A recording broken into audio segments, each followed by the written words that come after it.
And hello folks, this is one of the most important videos you're going to watch for the start of the year. We put this together every single year to give you some things to think about for 2025 or for the following year for your accommodation business. I want you to be thinking about the top trends that are going to impact your business. They're going to make a difference to how you operate, and I want you to think about them now so you plan ahead so that you're ready for 2025. These are the top 10 trends, the top 10 tips for your accommodation marketing in 2025. Let's get straight into it. And number one is leveraging your unique selling propositions, your USPs. What do they mean? They're basically things that make you unique. And every business has got something which makes them unique. You might think, hold on a second, there's nothing that differentiates me. We're very, very similar, but there's always something that you can do differently. Is it the products that you have in your accommodation? Is it your linen? Is it the beds? Is it your staff? Is it the way that you interact with your guests? Is it your unique location? Is it the views? You need to leverage these unique selling propositions that make you unique in relation to your competitors. But why? You need to do it because everybody has standardized over the past few years. Everyone's updated their pictures. If you jump to one of the OTAs, you'll find that all the pictures look terrific, especially the people ranking very, very high. The reviews are terrific as well. So you need to do something to set yourself apart from everyone else. And that means leverage your unique selling propositions, the things that you make that make you unique, that will appeal to your customers. And then you're going to use those to market to them and to get them to book with you as opposed to one of your competitors. Number two is changing consumer expectations. Is it time for a refurb? People's expectations have got more and more demanding after COVID. I think we all know that. I think we all know how we feel. We really want a high standard. And I think that the industry itself understands that this is a product that we need to deliver. So is it time to have a look at our accommodation and see whether it's a bit tired? Do the walls need painting? Do we need to change the bed? Do we need to improve the linen and get those changed up? Is it time for a refurb to make sure that we're delivering on guest expectations? The great thing with doing this is that yes, you've got a capital cost at the start, but it is something that you can talk about on your social media. And it's a great investment into the future. But I'd highly recommend that 2025 is the year that you need to look at and make sure that you're delivering to the standard of people's expectations for the year.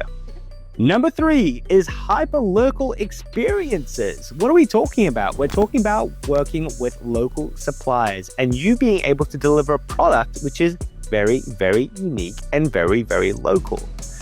What's happened over the past few years, a lot of businesses have shut down. Last year, around our area, we had roughly around about 15 different pubs and bars just disappear overnight. The interesting thing is, around about 10 of them actually popped up in the meantime. So you've got all these businesses closing and all these businesses opening.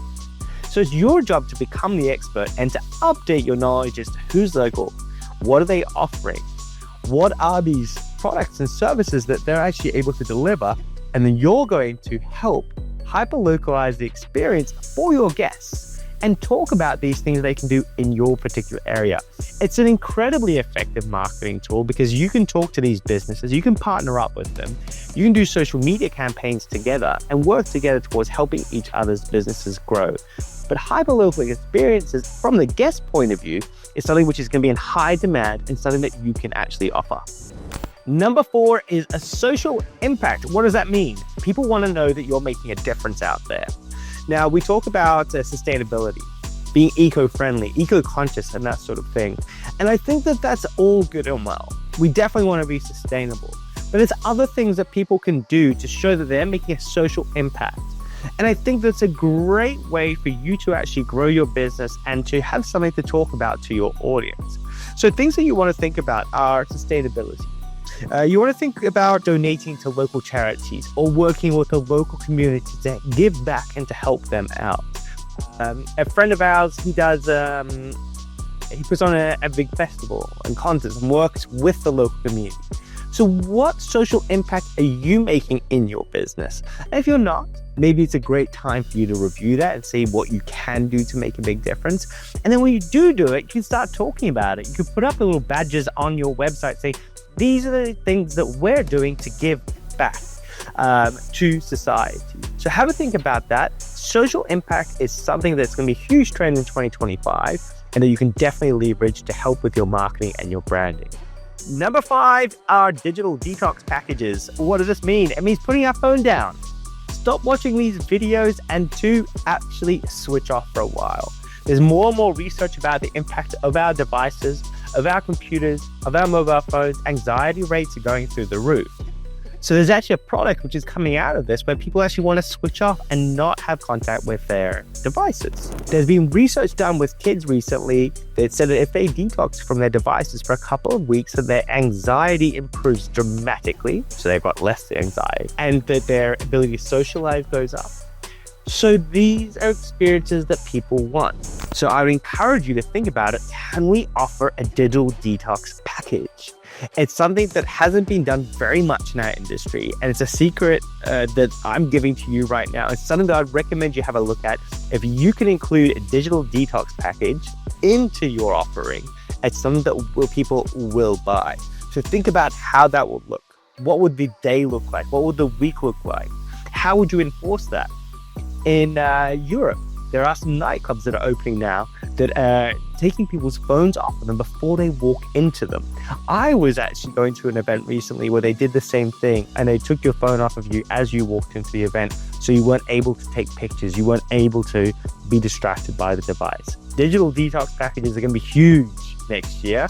Mark my words, it's something that you can go and talk to the press about as well. It's a great opportunity for you. Number 6 is SEO. SEO is changing. Google is no longer going to be as important in 2025 in the way that it has been in the past. Yes, we're still going to have pages where people search and they get their results. However, the impact of AI and these tools to give people answers is going to be significant. So you're going to want to make sure that your business is ranking on all the AI platforms. So be it on Gemini, be it on ChatGPT, be it on all those different platforms, making sure that you're ranking number 1 and on top. Now, it's a tip, it's a trend that I want you to think about, but still we don't have all the answers as to how to make sure that we're leveraged to be coming up as the top result on these AI tools. It's a great space because it's a little bit scary, but it's also unknown. So it means that if you're paying attention to it, and if you can figure it out, that means that you can be one step ahead of your competitors and make sure that you're ahead of the game and that you're ranking on the AI platform. And number 7 is voice search optimization. What does that mean? We're talking about our Google Homes. We're talking about our Alexas, these devices that people are using to ask questions. And it's a bit like the AI tools we were talking about a second ago, but you need to be conscious that people will be searching using their voices and asking questions in that way. And this is where you want to make sure that you do rank very highly as well. It's another huge trend that's going to change things dramatically in 2025. Voice search is going to be one of the most important tools that people are using all the time.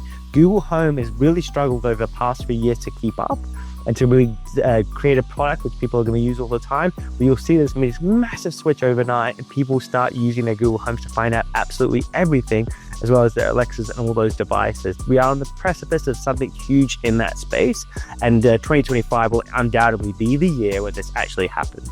Number 8 are influencers. Now, I talk about influencers every single year, I think, because I know that they're so important, but now more than ever. And the reason why I'm saying now more than ever is because people aren't engaging with content in the same way they used to. We used to watch TV, that's kind of stopped. Then we're watching Netflix and all of the streaming platforms, and they're kind of struggling to find their way. It's kind of become standardized, but everybody's jumping onto YouTube, they're jumping onto TikTok, onto Meta, and they're getting all their, and Instagram, and getting all their content in that way. So what that means is that the impact of influencers and the impact of that platform and that media has changed dramatically. And in 2025, it's going to be one of the best ways to get through to your potential audience. So it's something that you need to be on top of.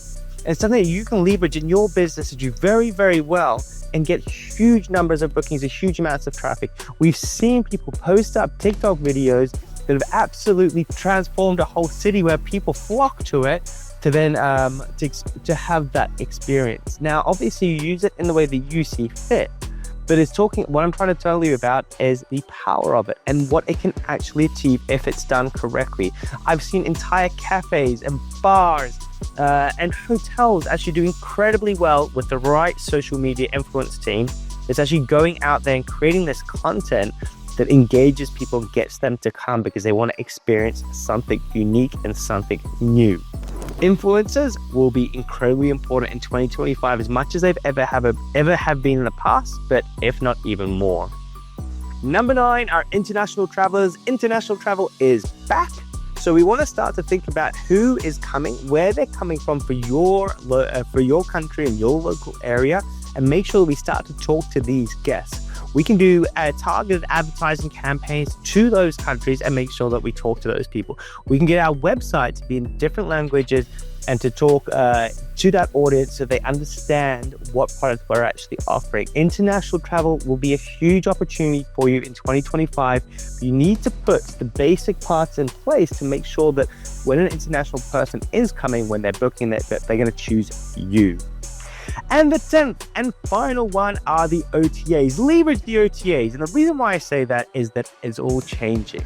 Airbnb is huge. Booking.com is huge. Expedia is absolutely huge as well. And they're great ways for you to get more traffic. And you want to leverage them to make sure that you get bookings from those platforms. But what's interesting is that the texture and the dynamic is changing with the OTAs. Market shares are changing dramatically. If you look at Booking.com, they've got more short-term rental listings than they've ever had in the past, the same as Expedia. So more people are now leveraging those platforms to make their short-term rental bookings. But also if we look at hotels and what they're actually offering and what Airbnb is doing, you want to make sure that you've got a great balance of visibility across these different channels and you're leveraging to make sure that you're getting the most number of bookings possible. So folks, those are the 10 top things that you want to look at for your accommodation business, for your marketing in 2025. It's such a pleasure to bring you this video. It's one of the most fun things that I do because it helps me reflect and think about strategies and plans that we're going to be implementing for our clients that I booked online. If you're looking for some help and assistance, please get in touch. If you agree with my top 10 tips, let me know. If you disagree, let me know. If there's any that I missed out on that you think are incredibly important, make sure that you post them in the comments as well. Look, wishing you all a fantastic year, and we're going to be bringing you top content and top tips from some great people over the next few weeks. So make sure you keep an eye out for that. Have a fantastic day.